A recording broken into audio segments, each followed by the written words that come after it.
Guys, कैसे हो आप सब। आई होप आप सब ठीक होंगे और आपकी दुआओं से मैं भी बिल्कुल ठीक हूँ। तो आज करेंगे हम last part sources of energy का। ऑलरेडी हम 2 पार्ट कवर कर चुके हैं, आप प्लेलिस्ट में जाके देख सकते हो। तो चलिए स्टार्ट करते हैं आज के लेक्चर को।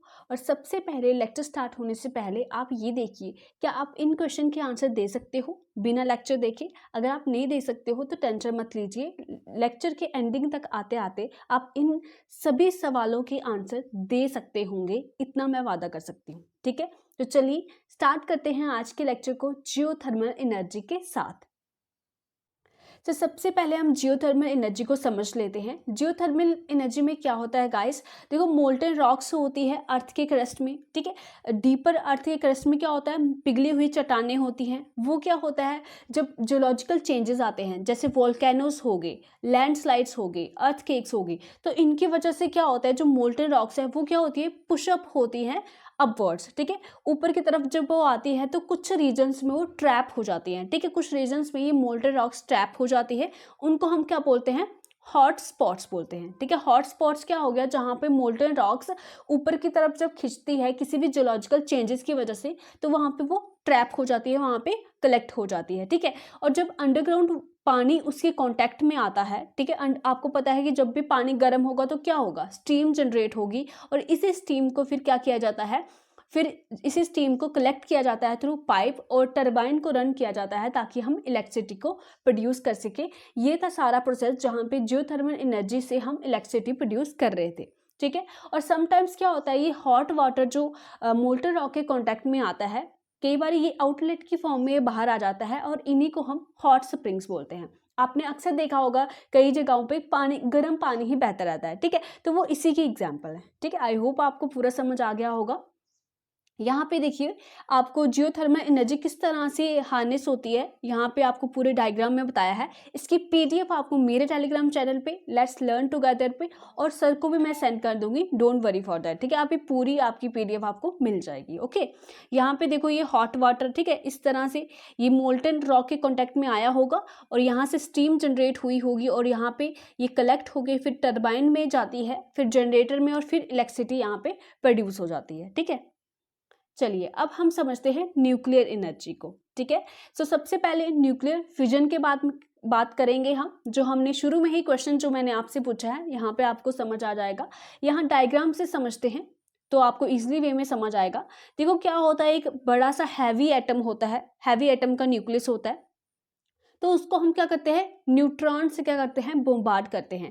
फिर क्या होता है, ये न्यूक्लियस जो है वो अनस्टेबल फॉर्म में आ जाता है। ठीक है, जब अनस्टेबल फॉर्म में आता है और फिर ये टूट के क्या होता है, अपने प्रोडक्ट्स में कन्वर्ट हो जाता है, और इसी दौरान क्या होती है, एनर्जी, बड़ी सारी एनर्जी रिलीज होती है, और इसी से हम क्या करते हैं, न्यूक्लियर एनर्जी को हार्नेस कर देते हैं। ठीक है, यहाँ पे पढ़ लेते हैं अभी इसकी एक्सप्लेनेशन को। देखो न्यूक्लियर फिजन, फिजन का मतलब ही क्या होता है, टूटना। ठीक है, तो न्यूक्लियर फिजन में क्या होता है, न्यूक्लियस जो होता है हैवी एटम का, जिसमें हम यूरेनियम ले सकते हैं, प्लूटोनियम ले सकते हैं और थोरियम भी ले सकते हैं।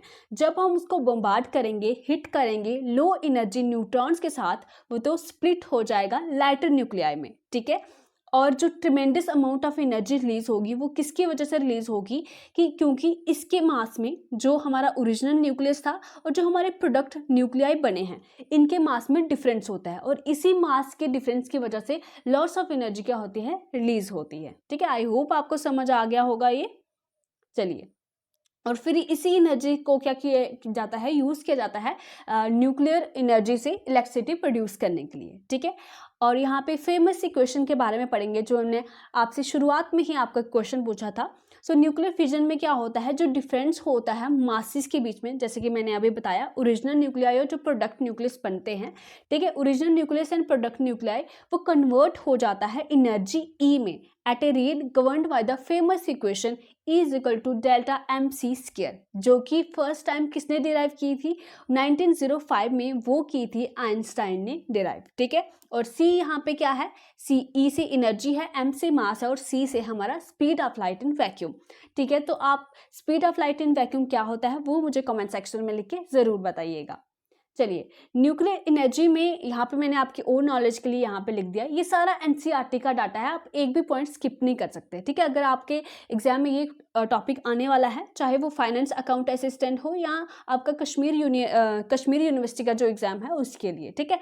तो 1 इलेक्ट्रॉन वोल्ट किसके बराबर होता है, 1.02 इंटू 10⁻⁻19 कूलम 19 जूल्स, ठीक है, सॉरी 1.602 इंटू 10⁻⁻19 जूल्स, ठीक है। तो ये इसका जो करेक्ट है, इसकी वैल्यू है, आप याद रख सकते हैं, कई बार वैल्यू भी एग्जाम में आ जाती है।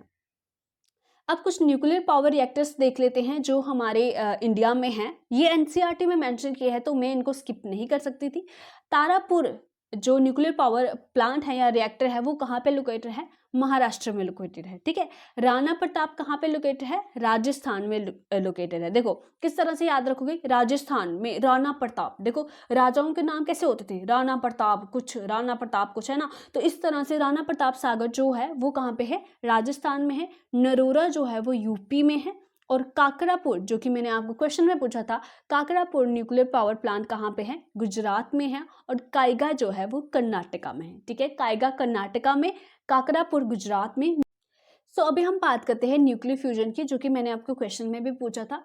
देखो मोस्टली जो न्यूक्लियर रिएक्टर होते हैं ना वो न्यूक्लियर फ्यूजन पे बेस्ड होते हैं, ठीक है। बट यहाँ पे पॉसिबिलिटी है कि हम न्यूक्लियर फ्यूजन से भी क्या कर सकते हैं, एनर्जी को जनरेट कर सकते हैं। और न्यूक्लियर फ्यूजन जो है वो न्यूक्लियर जो फ्यूजन है उससे सेफर प्रोसेस माना जाता है, ठीक है। फ्यूजन का मतलब क्या होता है, ज्वाइन करना, ठीक है। यहाँ पे क्या होता है, लाइटर न्यूक्लियर को ज्वाइन किया जाता है ताकि हम हैवी न्यूक्लियस को बना सके। इसका उल्टा है, ठीक है, न्यूक्लियर फ्यूजन का उल्टा है न्यूक्लियर फ्यूजन, ठीक है।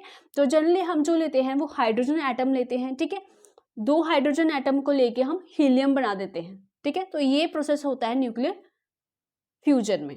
It release a tremendous amount of energy according to Einstein's equation, okay.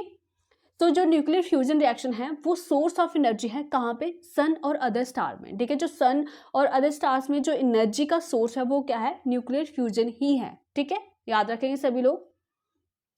मगर जो न्यूक्लियर फ्यूजन के लिए जो हमारे पास कंडीशन चाहिए वो बड़ा ज़्यादा टेम्परेचर चाहिए, millions of degree of temperature चाहिए और बड़ा ज़्यादा प्रेशर चाहिए, ठीक है। याद रखिएगा न्यूक्लियर फ्यूजन के लिए हमें ये कंडीशन चाहिए होती है, ठीक है। सो हाइड्रोजन बॉम्ब जो है वो बेस है on thermo nuclear fusion reaction, ये भी आप याद रखिएगा। चलिए, तो ये था आपका सारा का सारा जो भी कन्वेंशनल सोर्सेज ऑफ एनर्जी या non conventional sources of energy या जितना भी सोर्सेज ऑफ एनर्जी के बारे में था वो पूरा एनसीईआरटी का मैं आपको पढ़ा चुकी हूँ। इसके अलावा जो इसके एमसीक्यू होंगे वो मेरे चैनल पे आपको मिलेंगे, लेट्स लर्न टुगेदर पे। लेट्स लर्न टुगेदर नाम का चैनल है मेरा, टुगेदर बाय रीवा मैम, आप सर्च करेंगे तो आपको मिल जाएगा, वहाँ पे इसके एमसीक्यूज आपको मिल जाएंगे। और साथ ही साथ बच्चे बोल रहे थे कि मैम जो आप पढ़ाते हो उसके जो मतलब वो क्वेश्चंस नहीं होते एमसीक्यूज में। देखो जो मैंने पढ़ाया वो तो आपको आ ही गया ना, वो मैं आपको पीडीएफ प्रोवाइड कर देती हूँ, मगर एमसीक्यू में होता है +1, ठीक है। एक्स्ट्रा मैं आपको बताती हूँ कि जो यहाँ पे नहीं है, ठीक है, जो लेक्चर्स में नहीं है या कोई एक्स्ट्रा इंपॉर्टेंट पॉइंट जो एग्जाम्स में पूछ जाते हैं तो वो भी मैं वहाँ पे कवर करती हूँ, ठीक है। सो चलिए, खुश रहिए और खुशियाँ बांटते रहिए। Bye bye, take care.